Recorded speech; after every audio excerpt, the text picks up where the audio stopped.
नमस्कार। आज बात करते हैं नाद ध्वनि की। महामहोपाध्याय पंडित गोपीनाथ कविराज जी कहते हैं कि नाद से जब तक महानाद तक नहीं पहुंचा जाता तब तक गुरु दर्शन नहीं होता। क्या आप नाद ध्वनि सुनते हैं? यदि कोई प्रतिबंधक ना रहे तो यह ध्वनि आपको क्रमशः उठा ले जाएगी और सत्य वस्तु का बोध कराएगी। नाद से क्रमशः ऊर्ध्व गति का अवलंबन करते हुए विभिन्न स्तर समूहों का भेद करते करते नाद के मूल प्रश्रवण क्षेत्र में महानाद से साक्षात्कार होता है। नाद के अलावा मन को शुद्ध करने का कोई दूसरा उपाय नहीं है। असंख्य कर्म, संस्कार और वासना शुद्ध मन से लिपटे मन को आवर्जना युक्त बनाए हुए है। मन के स्थूलत्व का यही कारण है।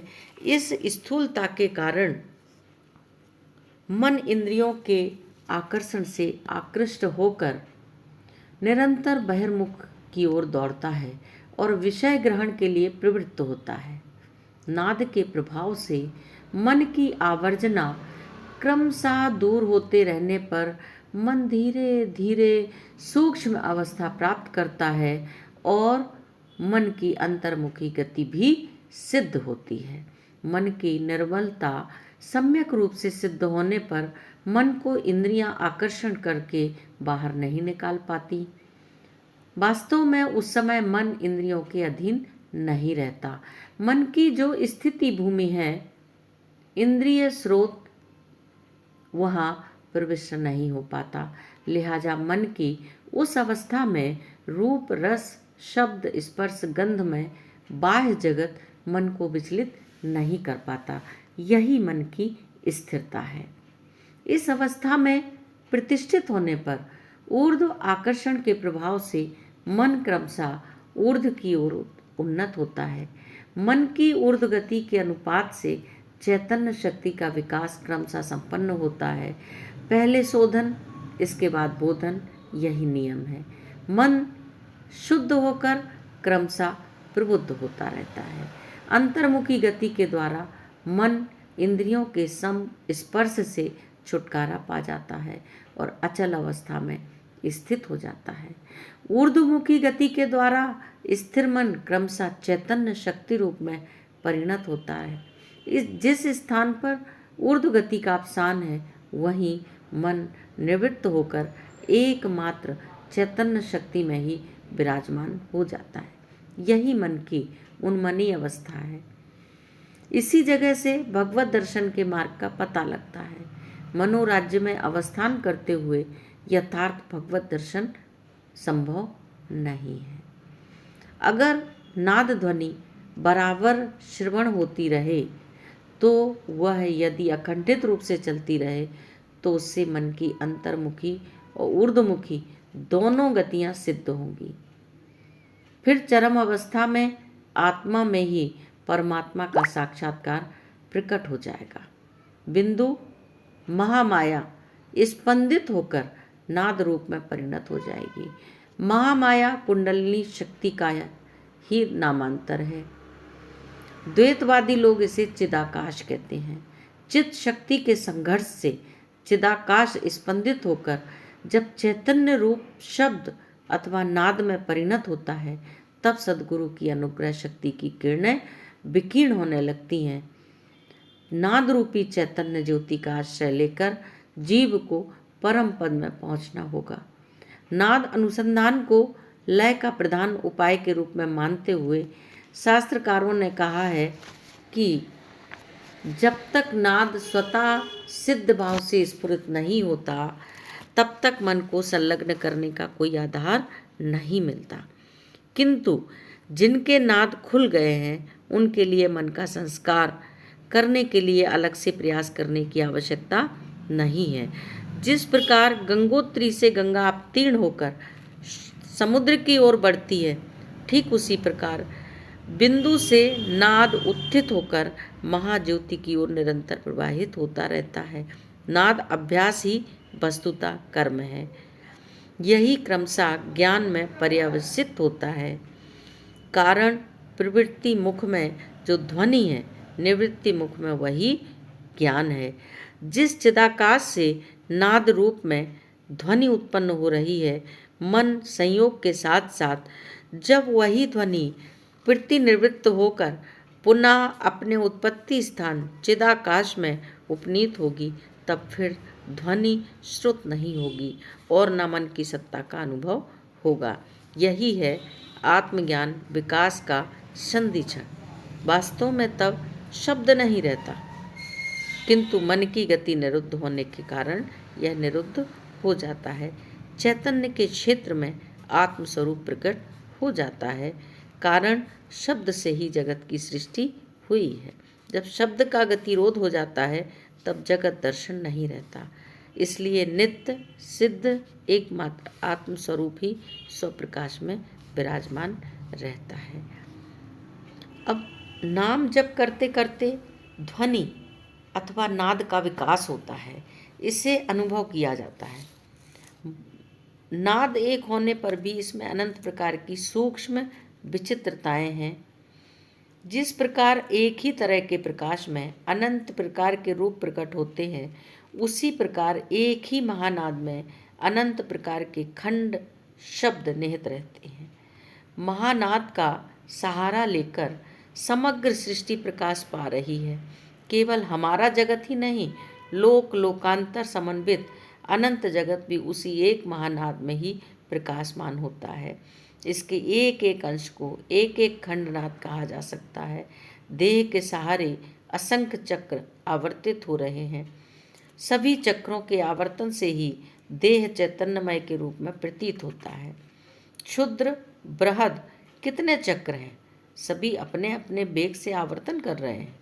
इन सभी छोटे बड़े चक्रों के चक्कर काटने के फलस्वरूप हमारे चित्र में नाना प्रकार की वृत्तियां उत्पन्न हो रही हैं।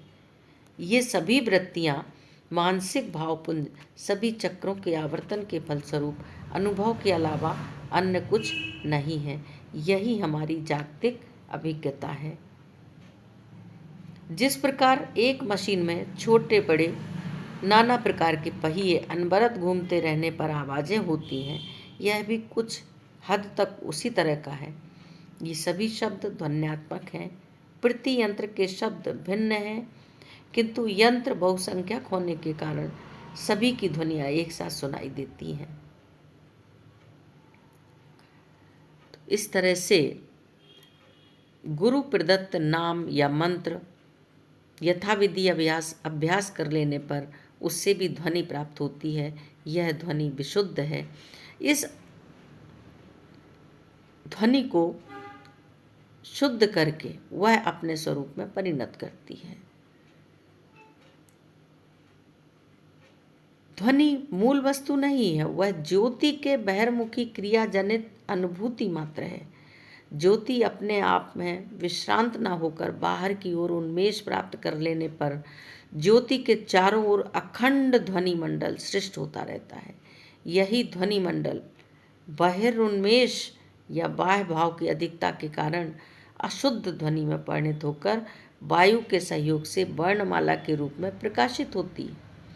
अंतर्मुखी गति से जप और ध्यान के फलस्वरूप यह वर्णमाला गलकर अशुद्ध ध्वनि भाव परिहार पूर्वक शुद्ध ध्वनि के रूप में परिणत हो जाती है। शुद्ध ध्वनि श्रवण करते करते जब चित्त अंतर्मुखी होता है, तब ध्वनि से ज्योति का विकास होना प्रारंभ हो जाता है। चरमावस्था में ज्योति रह जाती है, फिर ध्वनि सुनाई नहीं देती। उस समय स्पष्ट रूप से समझ में आता है कि ज्योति के बाहर का ध्वन्यात्मक शब्द एवं ध्वनि के बाहर वर्णात्मक शब्द हैं। आंखें बंद कर लेने पर अंधकार दिखाई देता है, जो अविद्या का स्वरूप है। यह आंखें बंद कर लेने पर जैसा रहता है, उसी प्रकार बंद ना करने पर भी रहता है।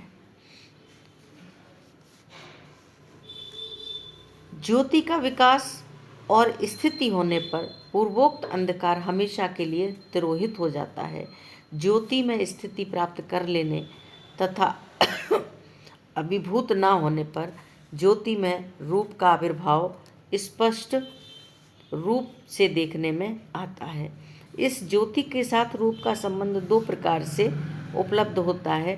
पहला तो ज्योति ही भिन्न स्थानों में घनीभूत होकर ज्योतिर्मय दृश्य रूप में परिणत हुई है।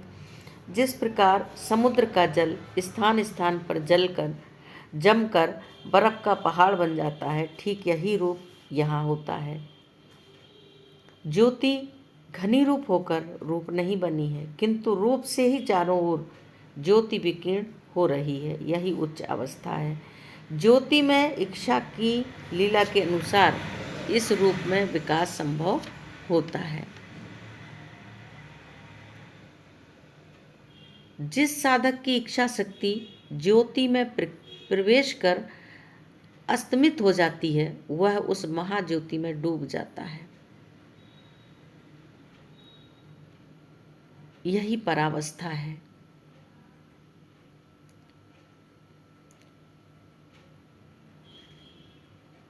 चाहे प्राणायाम की सहायता से हो या मंत्र की सहायता से, इन दोनों उपायों से नाद उत्थित हो सकता है। नाद चाहे जिस रूप में उत्थित हो, उसके मूल आविर्भाव की प्रक्रिया एक ही है। बिंदु रूपिणी महामाया साक्षात रूप से शुद्ध जगत एवं परंपरा में अशुद्ध जगत के उपादानों के कारण है। जब परमेश्वर की स्वरूप भूता चित्त शक्ति इस बिंदु को आघात करती है, तब बिंदु शुद्ध होकर नाद रूप में प्रसारित हो जाता है। बिंदु के बिना शुद्ध हुए नाद का आविर्भाव हो नहीं सकता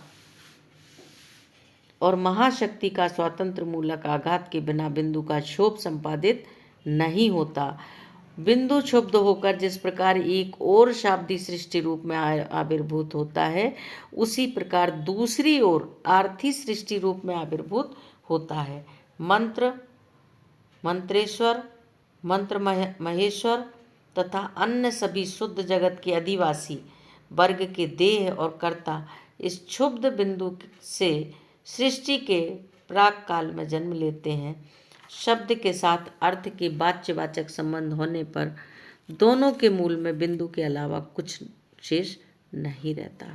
36 तत्वों की बात हमने की है। 36 तत्व एवं तत्वमय विश्व मूलतः बिंदु के अलावा कुछ नहीं है। बिंदु का दूसरा नाम है कुंडलनी शक्ति। व्यष्टि रूप मानव देह में जीव कुंडलनी रूप में समष्टि रूप या महासमष्टि रूप ब्रह्मांड या विश्व देह के जगत कुंडलनी रूप में यह शक्ति विराजमान है। सुतराम कुंडलनी से नाद का आविर्भाव होता है। मात्र गर्भ में जब जीव देह का निर्माण होता है एवं विश्व मातृका के गर्भ में जब आदि सृष्टि का उद्भव होता है, तब दोनों की कुंडलनी क्रिया चालू रहती है।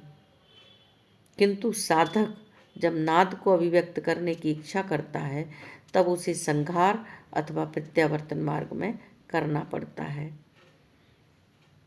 अगर नाद व्यक्त रहता है तो सृष्टि नहीं रह सकती, क्योंकि वह नाद पर ही प्रतिष्ठित है। व्यष्टि और समष्टि दोनों एक ही बात है। नाद को अभिव्यक्त करने का अर्थ है इस अभिव्यक्त नाद की उपलब्धि गोचर करना। प्राणायाम के द्वारा कुंभक के प्रभाव से श्वास प्रश्वास की गति छेद होने पर सुषुम्ना के मार्ग में सूक्ष्म वायु की गति व्यावृत रूप से चलने लगती है।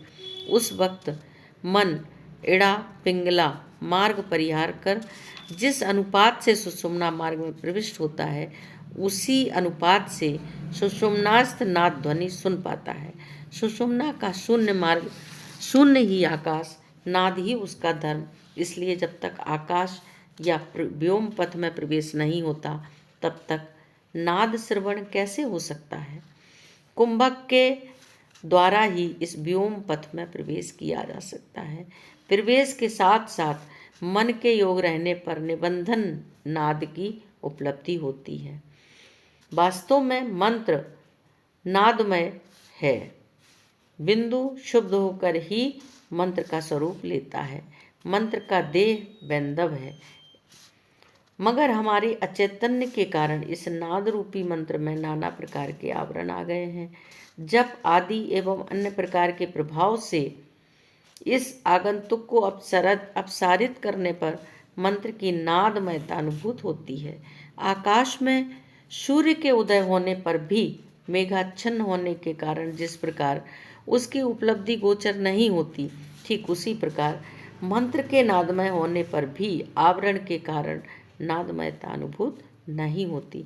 जिसे मंत्र चैतन्य कहा जाता है वही मंत्र की नादमयता का अनुभव है। मंत्र नित्य चेतन है, उसे चेतन के रूप में उपलब्ध करना चाहिए। मंत्र के जागने पर सुषुम्ना मार्ग में नाद ध्वनि रूप में पता चलने लगता है। कुंभक के कारण मन जब सुषुम्ना में प्रवेश करता है तब उस प्रकार की नाद ध्वनि पाई जाती है। चाहे जिस प्रकार हो, सालंब भाव से किंचित निरालंब भाव का आना प्रारंभ होते ही नाद का आविर्भाव होता है। नाद के विकास के बिना आकाश मार्ग में संचार या खेचरत्व सिद्ध नहीं हो सकता। शून्य, महाशून्य, अति शून्य आदि शून्यों के अनेक भेद हैं। नाद की अभिव्यक्ति में क्रम है, कारण नाद से महानाद तक बिना गए नित्य गुरु का पता नहीं चलता। तो इस प्रकार से किसी भी उपाय से सुषुम्ना के मार्ग में आने पर श्रुति गोचर होता है। प्राणायाम के फलस्वरूप नाद का अनुभव एवं मंत्र जप के कारण नाद का अनुभव, इन दोनों में कोई अंतर नहीं है। यह सामान्य अनुभव है, पर विशेष अनुभव भी है। कारण मृत्तिका द्वारा निर्मित सभी मृण्मयी वस्तु सजातीय होने पर भी जिस प्रकार एक मृण्मयी वस्तु के साथ एक अन्य मृण्मयी वस्तु का सजातीय भेद है, ठीक उसी प्रकार बिंदु शोभजन्य सभी नाद ही सजाती होने पर भी एक नाद के साथ अन्य नादों में पार्थक्य है। सामान्य अंशों में अभेद एवं विशेषांश भेद, यही दोनों में इतर विशेष है। ओम शिव।